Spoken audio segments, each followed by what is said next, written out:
아마존에 드디어 첫 번째 노조가 탄생했다라는 소식이 들어왔습니다. 뉴욕주의 스탠튼 아일랜드에 있는 이 창고의 근로자들이 노조를 결성을 하기로 했다.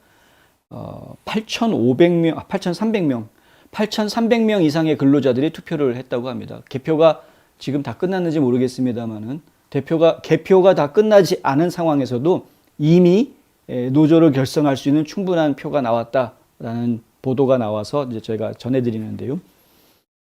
스탠튼 아일랜드 같은 경우에는 뭐 그냥 한 번만에 덜컥 노조가 지금 만들어지게 됐습니다. 노조를 만들겠다라는 움직임이 처음 시작됐던 곳 중에 하나가 엘라바마주였습니다. 엘라바마주 같은 경우에는 2021년 초, 그러니까 작년 초에 투표가 진행이 됐었는데요. 그때 이제 그 투표 결과를 보니까 70%가 반대한다 이렇게 나와가지고 그럼 노조가 못 만드는 거로 일단은 됐었는데, 그 당시에 이제 그 소매 도매 백화점 노조라고 그래서 이 노조가 이제 문제를 제기를 하죠. 이 노조가 미국 노동관계위원회에다가 문제 제기를 합니다. 그래서 이거 회사 측에서 방해 작업이 있었다. 회사 측이 방해했기 때문에 이 투표는 무효다라고 이제 제기를 하고요. 그 노동관계위원회에서 조사를 했는데 아마존 회사 측에서 실수한 것이 있다, 잘못한 것이 있다라고 판결을 내리고 다시 투표해라 이제 이렇게 됐습니다. 그래서 두 번째 투표가 진행이 됐고요. 그 두 번째 투표 진행된 것이 어제 개표가 됐습니다. 어제 개표 결과는 53%가 반대하는 것으로 나왔습니다. 그런데 이게 지금 애매하게 됐습니다. 뭐냐 하면 53%가 반대를 한다고는 하지만 적지 않은 숫자가 지금 문제가 있는 표로 지목이 된 것이죠.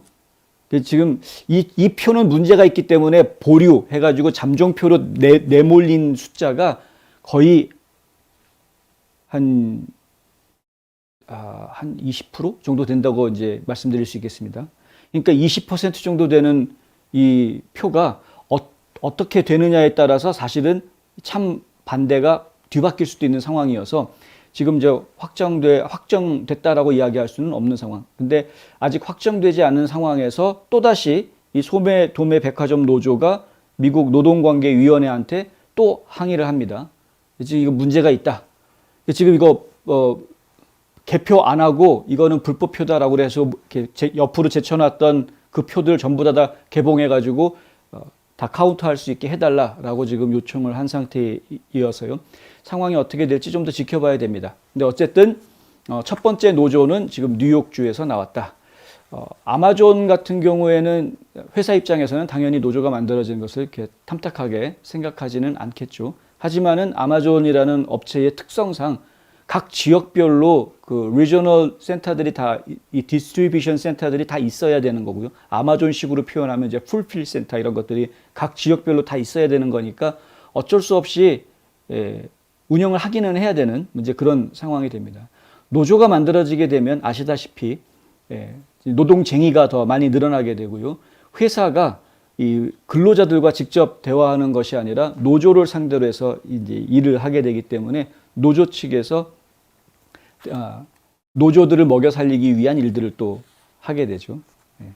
결국에는 이제 인건비 상승이라든가 어떤 회사가 노동자들한테 투자하는 비용을 더 끌어내게 하는 방법 이런 것들이 이제 진행이 될 수밖에 없게 되고 회사 입장에서는 그렇게 되면 이제 원가 상승의 요인이 되는 것이고 그렇게 되면 서비스 가격이 올라갈 수밖에 없는 그런 상황들이 이제 전개가 되겠죠. 이제 하나하나 이렇게 전개가 되겠죠.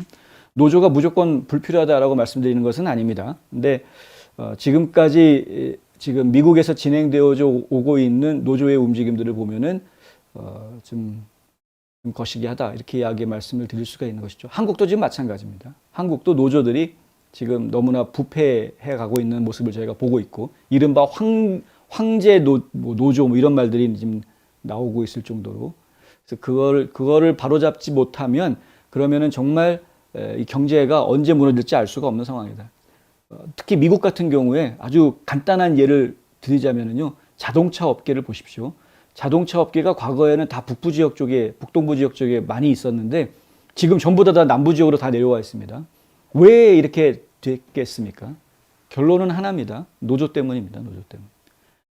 이 남부 지역들은 일할 권리주들이 많습니다. 일할 권리. 그러니까 노조가 만들어지든 안 만들어지든 상관없이 근로자들이 노조에 의무적으로 가입해야 될 이유도 없고, 그리고 노조가 있다고 하더라도 근로자들이 직접 회사 측과 나는 회사랑 직접 이야기하겠다, 이런 것들을 인정을 해주는, 그게 이제 일할 권리주의입니다.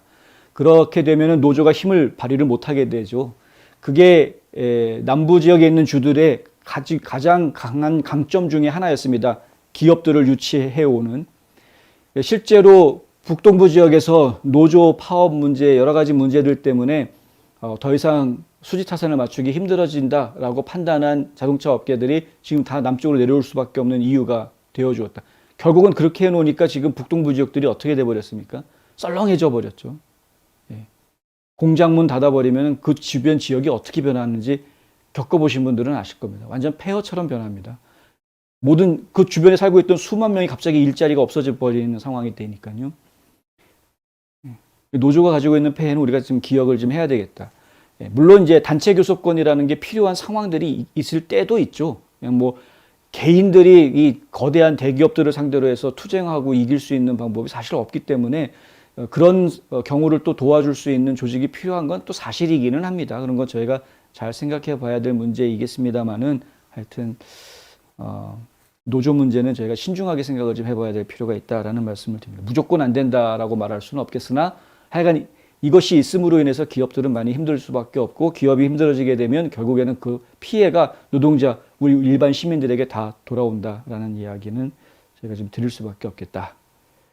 하여튼 아마존에 노조가 생겼다고 합니다. 아마존 서비스 가격이 또 올라가는 것은 아니지. 얼마 전에 가격 올렸는데, 프라임 회비 다 올렸는데 또 얼마 안 돼서 또 올리려고 하는 것은 아니지. 염려되는 순간이다.